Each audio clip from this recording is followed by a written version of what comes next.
सोचो, आज दुनिया में 200 से ज्यादा कंट्रीज हैं, लेकिन हिस्ट्री में ऐसी सिविलाइजेशंस थीं जो अकेली ही पूरी दुनिया के बराबर पावर रखती थीं।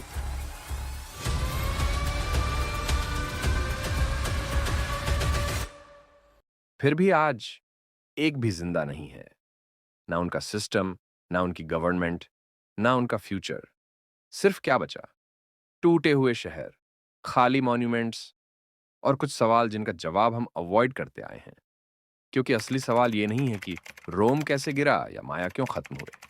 असली सवाल ये है, ऐसा क्या था जो हर पावरफुल सिविलाइजेशन को एक एक करके मिटा गया, बिना किसी को छोड़े? और जो सबसे डिस्टर्बिंग बात है, उसका रिलेशन सिर्फ पास्ट से नहीं, आज से भी है।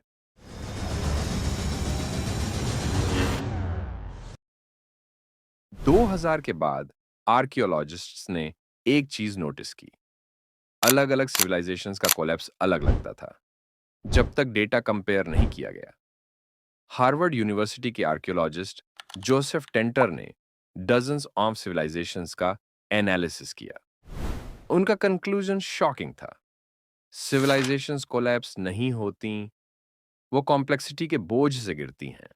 इसका मतलब, जैसे जैसे सिविलाइजेशन बड़ी होती है, उसे चलाने का कॉस्ट उसके बेनिफिट से ज्यादा हो जाता है, और ये पैटर्न हर जगह रिपीट होता है।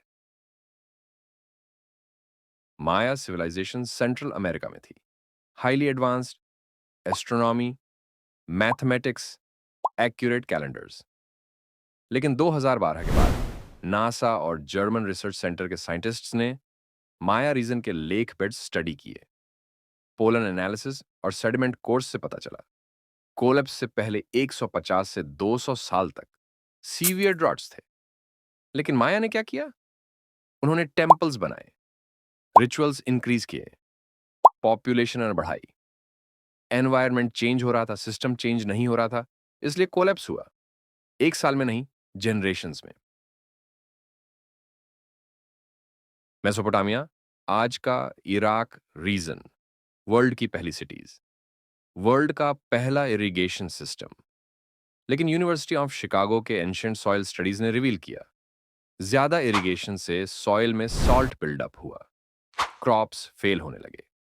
आर्कियोलॉजिकल रिकॉर्ड्स बताते हैं व्हीट ग्रो करनी बंद हो गई, बार्ली यूज करनी पड़ी। सिविलाइजेशन बाहर से पावरफुल थी, अंदर से सिस्टम डिस्ट्रॉय हो रहा था। रोम का कोलैप्स सबसे डॉक्यूमेंटेड है। Historian Kyle Harper, university of Oklahoma, ने रोमन क्लाइमेट और इकोनॉमी स्टडी की। उनका conclusion, plagues, climate cooling, economic stress, पर सबसे इंपॉर्टेंट चीज, मेंटेनेंस कॉस्ट। रोम को चलाने के लिए चाहिए था army, roads, bureaucracy, tax, system इतना कॉम्प्लेक्स हो गया कि उसे मेंटेन करना एनिमीज से लड़ने से ज्यादा महंगा पड़ने लगा। सिस्टम खुद बर्डन बन गया। इंडस वैली सबसे मिस्टीरियस है। No kings, no palaces, no giant statues.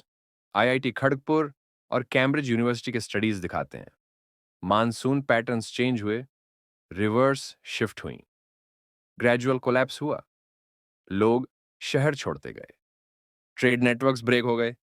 कोई ड्रामेटिक फॉल नहीं, सिर्फ स्लो डिसअपियरेंस।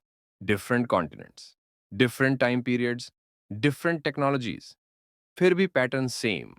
कोलैप्स वर्सेस शुरू नहीं होता, कोलैप्स सिस्टम के अडेप्ट ना कर पाने से शुरू होता है। इसलिए आज सिविलाइजेशंस नहीं बची, सिर्फ उनके निशान बचे। और हिस्ट्री ये प्रूव करती है कि सिविलाइजेशंस का सबसे डेंजरस फेज वो होता है जब सब कुछ बिल्कुल नॉर्मल लग रहा होता है, शांत पॉज। शायद इसलिए पास्ट की सिविलाइजेशंस हमें वार्निंग नहीं देती, वो बस एग्जाम्पल बन जाती हैं। और सवाल सिर्फ पास्ट का नहीं है, सवाल ये है, क्या हम भी वही रिपीट कर रहे हैं?